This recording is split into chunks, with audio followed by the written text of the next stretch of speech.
Halo Bapak Ibu Guru Penggerak di mana saja berada, jumpa lagi bersama saya Clemencia Amur, calon guru penggerak Angkatan 10 Kabupaten Manggarai, Provinsi Nusa Tenggara Timur. Nah, dalam video kali ini saya akan memaparkan koneksi antar materi yang ada pada modul 1.1 dan 1.2.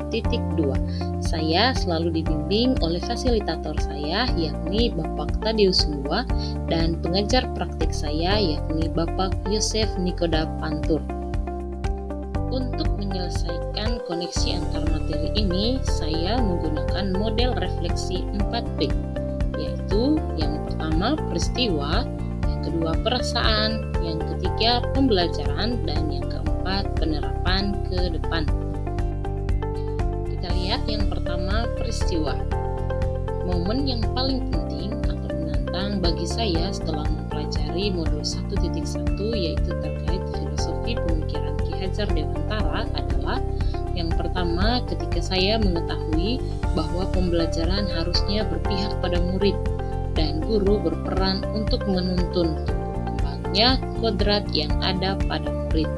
Yang kedua ketika saya menyadari bahwa mendidik tidak hanya mengajar saja, namun juga proses menumbuhkan budi pekerti anak. Lalu yang berikut, momen yang paling penting atau menantang bagi saya setelah mempelajari modul 1.2 adalah saya harus mengimplementasikan atau menerapkan nilai-nilai dan peran guru penggerak untuk mewujudkan profil pelajar Pancasila.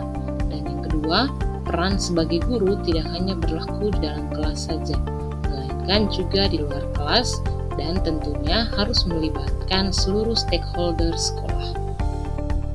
Nah, dari dua momen penting tadi bisa kita lihat bahwa terdapat kaitan antara modul 1.1 dan modul 1.2.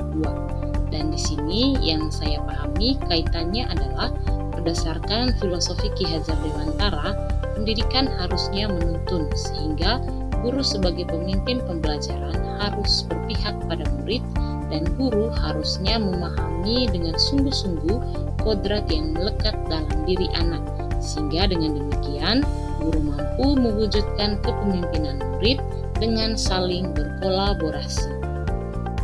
Sekarang kita masuk pada model refleksi yang kedua, yaitu perasaan. Saat momen itu terjadi, saya sungguh merasakan bahwa selama ini saya masih banyak yang salah dengan pembelajaran yang saya lakukan di kelas. Saya harus menjadi guru yang lebih baik lagi, terutama dalam hal mendidik. Saya harus mendidik sesuai dengan kodrat alam dan kodrat zaman yang ada dalam diri anak-anak saya. Lalu, saya tidak hanya sekedar masuk ke kelas untuk menyelesaikan materi saja, tetapi dalam pembelajaran di kelas, saya harus berperan untuk menumbuhkan budi pekerti anak, serta harus menerapkan nilai dan peran guru penggerak yang sudah saya pahami. Yang ketiga adalah pembelajaran. Pembelajaran yang saya dapatkan sebelum momen penting ini terjadi, saya berpikir bahwa murid adalah objek pembelajaran. Guru hanya bertugas untuk mentransfer materi saja, tanpa pernah saya pikirkan untuk menanamkan nilai-nilai karakter dalam diri murid. Jadi sebelum saya masuk dan merasakan momen-momen penting ini, saya melihat bahwa murid tugasnya di kelas hanya untuk mendengarkan apa yang saya jelaskan, tanpa perlu ada kolaborasi di dalam pembelajaran. Namun sekarang saya berpikir bahwa dalam pembelajaran tentunya murid merupakan subjek. Jadi guru harus menuntun anak sesuai karakteristiknya dan sesuai dengan kodrat alam dan kodrat zaman.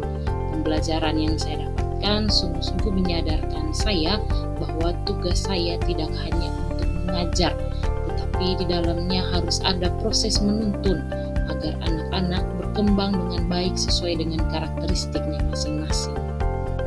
Nah, setelah peristiwa, perasaan, dan juga pembelajaran yang saya dapatkan, yang terakhir kira-kira apa yang harus saya terapkan ke depannya. Di sini saya akan berusaha untuk menciptakan ekosistem pembelajaran yang melibatkan murid dengan memperhatikan kodrat alam dan kodrat zaman, juga penanaman nilai-nilai karakter dalam diri murid. Saya juga akan melakukan pengembangan diri secara berkelanjutan dan konsisten untuk menerapkan nilai-nilai dan peran-peran guru penggerak dalam lingkungan sekolah saya.